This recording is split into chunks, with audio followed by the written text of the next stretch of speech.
ओम शांति। 100 वर्षों तक जीना चाहते हैं स्वस्थ और सुखी जीवन, तो जरूर करें ये उपाय। आज हम अपनी दिनचर्या में व्यस्त होने के कारण अपनी बॉडी पर ध्यान नहीं दे पाते हैं, तो बीमारियां शरीर को घेरने लगती हैं। लेकिन बीमारियां आने का मुख्य कारण क्या होता है, बीमारियों की जड़ क्या है, ये नहीं हम समझते हैं। वास्तविक बीमारियों की जो जड़ है, जो हमारे शरीर को बीमारियां लगती हैं, उनकी मुख्य जड़ है ज़रूरत से ज़्यादा भोजन करना। पहले के समय में आपने देखा होगा लोगों को, वो क्या खाते थे, ज़्यादातर कच्ची चीज़ें ज़्यादा खाया करते थे। और अगर जिसका खाने पीने पर मेंटेन नहीं है, तो वो कितनी भी कोशिश कर लें, वो व्यक्ति का स्वास्थ्य अच्छा नहीं रह सकता है। हमेशा उनको बीमारियां घेरे रहती हैं। भोजन क्या खाना है, हमारे शरीर की रिक्वायरमेंट क्या है, हमारे शरीर के लिए क्या अच्छा है, और समय कब खाना है, इन चीज़ों का ध्यान आपको जरूर रखना है। तभी आप अपने जीवन में स्वस्थ रह सकते हैं और सुखी रह सकते हैं। नहीं तो अगर बीमारियां घेर लेती हैं, तो कितनी भी सुख सुविधाएं होने के बावजूद भी व्यक्ति सुखी नहीं रहता है, क्योंकि उसका स्वास्थ्य ठीक नहीं है, उसका शरीर सुखी नहीं है। अगर शरीर अच्छा है तो व्यक्ति सुखी है, और अगर शरीर में कोई बीमारी, कोई पीड़ा हो रही है, तो व्यक्ति सुखी नहीं है। अभी देखिए, आप सभी ने सुना है, आप सभी जानते हैं, कहते हैं, किसान कहते हैं कि हमारी फसल पक गई है, हमारा गेहूं पक गया है। अभी फसल किसने पकाई है? प्रकृति ने। प्रकृति ने अपने तत्वों के द्वारा, सूर्य देव जी ने अपनी रोशनी से, जल, वायु, अग्नि, सभी चीज़ों से मिलकर के वो फसल बनती है और वो फसल पक जाती है। और जब किसान की फसल पक जाती है, तभी तो वो फसल कटती है। तो आपने सुना है, जो गेहूं है, चावल है, दालें हैं, वो ऑलरेडी पका हुआ है। किसने पकाया है उसको? प्रकृति ने। और फिर हम लोग क्या करते हैं, उसको और पकाते हैं, और ज़्यादा उसको पकाते हैं, तो फिर क्या बन जाता है, वो कचरे जैसा बन जाता है जब उसको और ज़्यादा पकाते हैं। तो इसलिए क्या किया जाए, अब दालों को, चने को, जो चने होते हैं, दालें होती हैं, उनको भिगो पानी में, उनको अंकुरित करो फिर से, और अंकुरित चने, अंकुरित दालें आप खाओ, रोज़ सुबह सुबह खाओ। आप उनको पका के खाते हैं, तो पकने के बाद तो वो खुद मर जाता है। आप ये बताइए, आपने चना या गेहूं को पकाया, माना उबाल लिया आपने, जरा सा गर्म पानी किया, उबाल लिया, और फिर उस अगर गेहूं या चने को आप बोएंगे तो उगेगा क्या खेत में? वो नहीं उगेगा। नहीं उगेगा क्योंकि वो मर चुका है। और मरा हुआ जब आप खाओगे तो क्या होगा? हमारा शरीर तो खराब होगा ही। इसलिए उसको अंकुरित करके खाएं। प्रकृति ने जितना पकाया है, उसको जितना पकाना था, प्रकृति ने उसको पका दिया है। अब आप कहोगे कि क्या कह रहे हैं, इससे तो भोजन ही कैसे होगा? फिर तो भोजन आप करिए। आप वैसे तो दाल, चावल, जो भी है खाना, सब पका कर ही खाते हैं, बिना पकाए हुए नहीं खा सकते हैं। लेकिन वो तो आपको भोजन दोपहर में, रात्रि में खाना है, लेकिन सुबह सुबह आपको इनको अंकुरित करके खाना है। चने हैं, दालें हैं, इनको आप अंकुरित करके खाएंगे तो आपका स्वास्थ्य बहुत अच्छा रहेगा। ये आपको, आपके स्वास्थ्य को अच्छा रखने के लिए कह रहे हैं, क्योंकि आज लोग बहुत बीमार हैं, बीमारियां बहुत लगी हुई हैं लोगों को। पहले के समय में आपने एक चीज़ और देखी होगी, हमारी माताएं बहनें जो होती थीं, वो गेहूं को धोती थीं और गेहूं को धो करके सुखाती थीं, और फिर उसको पिसवाती थी, और वो आटा 15 दिन के हिसाब का पिसता था। 15 दिन में ये आटा ख़त्म हो जाएगा, 15 दिन चलेगा। हर 15 दिन में नया गेहूं जो धुला हुआ था वो पिसता था। और वो गेहूं हमारी माताएं क्या करती थीं, धो करके, सुखा करके, और 1 साल का स्टॉक करके रख लेती थीं कि हमारे घर में 2 क्विंटल लगेगा, 5 क्विंटल, 10 क्विंटल लगेगा। तो ऐसा गेहूं साफ करके, धुल करके रखा जाता था। आज से 10-20 साल पहले ये प्रोसेस था। आज भी अधिकतर कुछ घरों में, गांव में आज भी है, लेकिन शहरों में ये प्रोसेस नहीं है। ये बात आप खुद जानते हैं। वो गेहूं अच्छा रहता था, लेकिन आजकल क्या होता जा रहा है कि पुराने रिवाज को छोड़ करके वो नए रिवाजों में आते जा रहे हैं, और वही नयापन ही बीमारियों का कारण बन रहा है। देखिए, आटे की आयु तो 15 दिन की ही होती है। आटा 15 दिन तक अच्छा रहता है, 15 दिन तक उसको खाया जाए और 20 दिन की 15 दिन के बाद 20-25 दिन होंगे तो उसमें अपने आप कीड़े पड़ जाएंगे, सुड़ी उसमें हल्की सी आ जाती हैं। ये सभी माता बहनें जो किचन में खाना बनाती हैं उन्होंने देखा होगा। अब बताइए कि आटे की उम्र 15 दिन ही होती है और आप जो पैक वाले थैले बोरी का आटा जो बाज़ार का खरीदते हो, ये तो 6-6 महीने ख़राब नहीं होता है, 6-6 महीने तक रखा रहता है। जब आटे की नेचुरल उम्र 15 दिन है तो ये पैक बंद आटा ख़राब क्यों नहीं होता है? आप बताइए। इसमें केमिकल मिला हुआ होता है, केमिकल इसमें डालते हैं। अब आप खुद विचार कीजिए, सोचिए कि आप रोटी कहाँ खा रहे हैं? आप तो केमिकल खा रहे हैं। छेड़छाड़ कर दी आपने। जिसकी आयु 15 दिन थी आपने उसे 1 साल की आयु वाला उसको बना दिया केमिकल डाल के। यही आटा मार्केट में आ रहा है। जब उसके साथ छेड़छाड़ हुई तो उसका स्वभाव हो गया परिवर्तित ऑटोमेटिक हो ही जाएगा। उसका स्वभाव तो उसका बदलेगा ही, उसके गुण बदल गए। अब वो आटा आपका पेट तो भर गया ऐसा तो आपको लगेगा, लेकिन उससे जो एनर्जी मिलनी चाहिए थी वो नहीं मिलती है, वो एनर्जी नहीं मिलती है। जो आपको उससे पदार्थ मिलना चाहिए था वो नहीं मिलता है आपको। पहले के लोग बहुत वैज्ञानिक तरीके से जीते थे, इसलिए स्वस्थ रहते थे। पहले के लोग गेहूं को अच्छे से धोते थे। गेहूं को धोते क्यों है? अधिकतर लोग क्यों धोया जाता था? क्योंकि अच्छे से साफ हो जाएगा और उसकी जो गर्मी है, जब वो गेहूं पकता है तो उसकी सूर्य की गर्मी पड़ती है, तो कहते हैं कि वो उसकी गर्मी थोड़ी शांत हो जाए और उसमें जो भी गंदगी कचरा है वो साफ हो जाए और आपके लिए सुपाच्य बन जाए। और यही होता था कि गेहूं को धुलते थे, सुखाते थे और फिर पिसवाते थे खाने के लिए। क्या प्रोसेस था, कितना अच्छा प्रोसेस था, ताकि वो आपको लिए सुपाच्य बने और वो आपको एनर्जी दे सके। और बढ़िया देसी चूल्हे पर गांव में रोटी बनती थी, गरम गरम रोटी और बढ़िया शुद्ध देसी घी उसमें माता लगाती थी और खाते थे, तो कितने स्वस्थ रहते थे, कोई बीमार होता ही नहीं था। आजकल तो ना तो देसी शुद्ध घी मिल रहा है, ना ही दूध मिल रहा है, ना ही सब्जियां मिल रही हैं। यही तो कारण है। आप लोगों ने देखा होगा प्रैक्टिकल करके कि पहले कोई इतने तेल मसाले आदि नहीं डालते थे सब्जियों में, दालों में। दाल को ऐसे ही उबाल लिया जाता था, फिर भी कितनी टेस्टी दालें लगती थीं।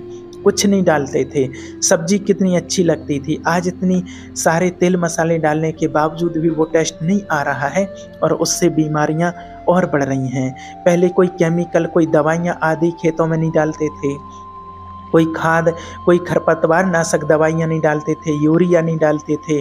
इससे क्या है, जो ऊर्जा है वो नष्ट कर देता है। जो दवाइयाँ हैं उससे जो एनर्जी मिलनी चाहिए थी वो नहीं मिल पा रही है आज।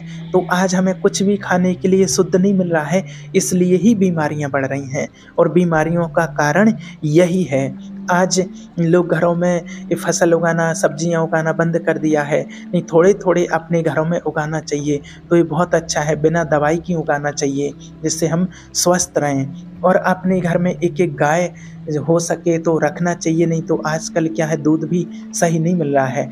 आप लोग जो पैकेट का दूध लाते हैं मार्केट से, वो दूध कहाँ से कैसे बन के आता है आप शायद जानते तो होंगे, लेकिन प्रैक्टिकल नहीं देखा होगा। हमने प्रैक्टिकल देखा है कि जो हम मार्केट से बढ़िया पैकेट का दूध खरीद करके लाते हैं और वो जो लोग डेयरी वाले जो होते डेयरी पर बेचने जाते हैं तो उसमें क्या क्या मिलाते हैं हमने खुद देखा। उसमें रिफाइंड ऑयल, शैम्पू, कहीं कुछ मिलाते रहते हैं, क्योंकि उनका फैट अच्छा आना चाहिए, उनका तो पैसा बनना चाहिए, महंगा बिकना चाहिए, उनको किसी के स्वास्थ्य से मतलब नहीं है। और फिर वो ही दूध जाता है और बढ़िया हम बच्चों को, हम खुद खाते हैं, अच्छे से उसको खा रहे हैं, लेकिन उसमें कोई एनर्जी नहीं है, उसमें तो और हम बीमार ही होते हैं। इसलिए अगर हो सके तो अगर गाय हो अपने घर में तो बहुत अच्छा है, क्योंकि हम कम से कम शुद्ध घी और शुद्ध दूध तो खा सकें, और कुछ नहीं खा पा रहे हैं तो कम से कम इतना तो कर ही पाएँ। तो इतना करने से ही हमारे बॉडी पर बहुत असर पड़ता है उसका। तो आज जितनी भी सब्जियां आ रही हैं सब में दवाइयां डली हुई आ रही। आपने खुद देखा होगा, कई बार आपने देखा होगा कि जो लौकी होती है उसमें इंजेक्शन लगाया जाता है, और वो समझो कि 4 इंच की लौकी है, शाम को उसमें इंजेक्शन लगा दिया और सुबह वो 2 फीट की हो जाएगी, इतनी बढ़ जाती है। यहाँ हमारे यहाँ एक बहन है, वो लौकी खरीद करके लाई और रात में शाम को लाई और ला करके उन्होंने फ्रिज में रख दी, और फ्रिज में लौकी रख दी तो रात में उनका फ्रिज अपने आप खुल गया। रात में जब उनका फ्रिज खुला तो उनकी नींद खुली। कितने टाइम फ्रिज किसने खोला है? उनका बगल में ही बेडरूम था और उन्होंने देखा उठ करके तो फ्रिज खुल गया, और जब वो आई तो फ्रिज में जो लौकी रखी थी वो लौकी बड़ी हो गई, अपने आप बड़ी हो गई लौकी, और फ्रिज खुल गया उससे, क्योंकि वो इंजेक्शन लगा हुआ लौकी थी। और जैसे ही वो खरीद के लाई फ्रिज में रख दिया, रात को वो बड़ी और उनका फ्रिज खुल गया। तो ऐसी ऐसी सब्जियां खा रहे हैं, सोचिए तो अब हमारा हेल्थ अच्छा कहाँ से रहेगा, कहाँ से हम हेल्दी रहेंगे। इसलिए आप अंकुरित चीज़ें खाइए, अंकुरित चने से, दालों से, ये आपके स्वास्थ्य को बहुत अच्छा लाभ होगा इन चीज़ों से। और ज़्यादा से ज़्यादा आप सलाद खाइए, सुबह अंकुरित चने खाइए, मूंग खाइए, दालें खाइए। इससे क्या होता है, और फिर उसके बाद आपको कुछ नहीं खाना है, फिर 12 बजे तक आप खाना खाइए, और खाना में पहले सलाद खाइए, और सलाद खाने के बाद, कच्चा खाने के बाद फिर आप खाना खाइए।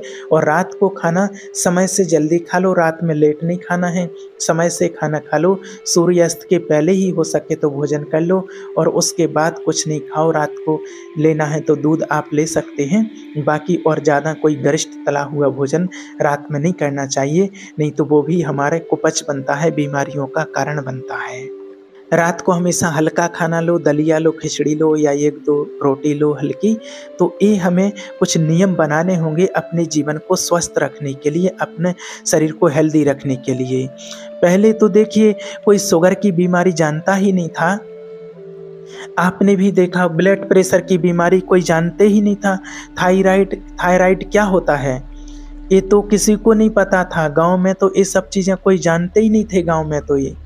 अब हड्डियों में भी कमजोरी आती जाती है इन चीज़ों की वजह से, ये तो कोई जानता ही नहीं था। अब आज ये सब आप लोग जान रहे हैं। पहले आपने देखा होगा कि चश्मा बहुत कम लोगों को लगता था, आज भी गाँव में आपने देखा हो बहुत कम लोगों को चश्मा लगता था। आज चश्मा बच्चों को भी लग रहा है, छोटे छोटे बच्चों को लग रहे हैं। अब आजकल हम तेल खा रहे हैं रिफाइंड, है ना, और कितने प्रकार का तेल खा रहे हैं। अब सोचिए, रिफाइंड तेल खा रहे हैं।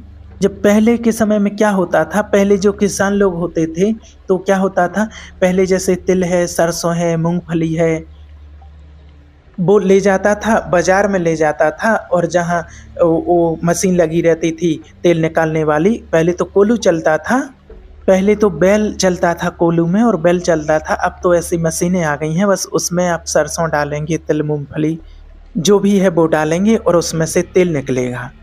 हाथों हाथ व्यक्ति दे देता था, अपने सामने प्रवाते थे, और वो तेल एकदम शुद्ध होता था। और उसका जो कचरा होता था, जब तेल प्रवाते थे उसको खली बोलते थे, तो वो भी दे देते था। वो गाय भैंसों को घर में खिलाते थे, खल जिसको कहते हैं। और वो पेरने का जो भी था पैसा वो ले लेते थे, और वो तेल एकदम शुद्ध होता था, वो तेल हेल्दी था। अब जो रिफाइंड का तेल खाते हैं, ये हम तेल नहीं खा रहे हैं, ये तो समझो कि इसमें क्या क्या मिला है, ये तो जहर सा बन गया है। अब आजकल पढ़े लिखे ज़्यादा हो गए हैं, समझदार ज़्यादा हो गए हैं, सही बातें समझ में नहीं आती हैं, आजकल लोगों को वास्तविकता समझ में नहीं आती है। कितनी बड़ी विडंबना की बात है ये।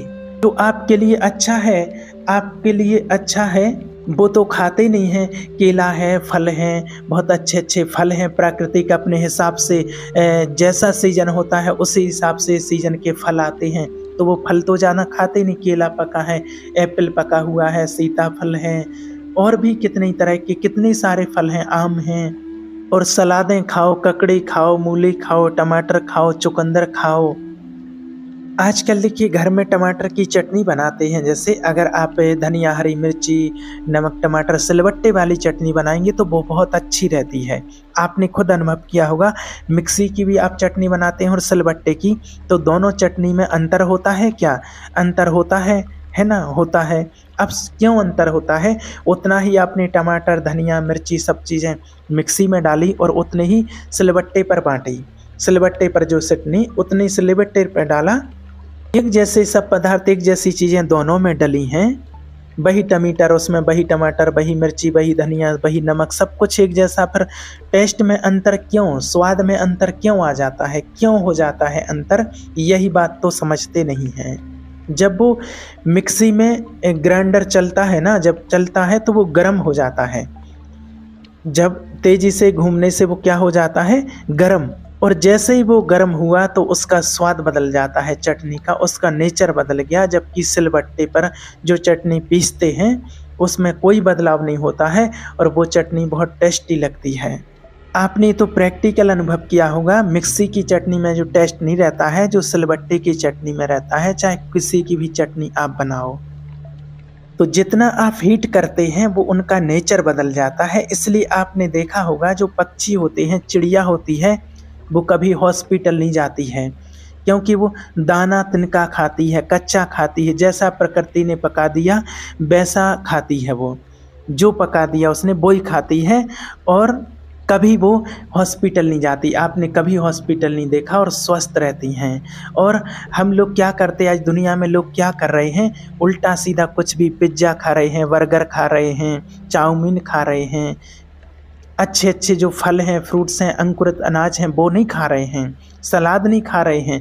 पहले के लोग 100 साल तक तो लगभग जीते ही जीते थे, अधिकतर लोग 100 साल तक रहते थे और स्वस्थ रहते थे। आज भी आपने देखा होगा कि जो पहले के लोग हैं, पुराने दादाजी लोग हैं, तो वो आज भी अच्छे हैं। आज भी वो भले वो 80-90 साल के हो गए हैं, लेकिन आज भी वो इतना काम कर लेते हैं जितना आज के युवा नहीं कर पा रहे हैं। ये हमने अपनी आंखों से देखा है, प्रैक्टिकल देखा है कि आज भी पहले के लोग आज भी अच्छा काम कर लेते हैं और स्वस्थ हैं। उनको चश्मा नहीं लगा है, उनको शुगर नहीं है, उनका ब्लड प्रेशर नहीं बढ़ता, उनको कोई बीमारी नहीं है और आज भी वो अच्छे बढ़िया स्वस्थ हैं। आजकल की देखा जाए, अब भारत की औसत आयु कितनी है, आपने अगर देखा हो, अधिकतर औसत जो आयु है वो है 60 से 70 साल तक।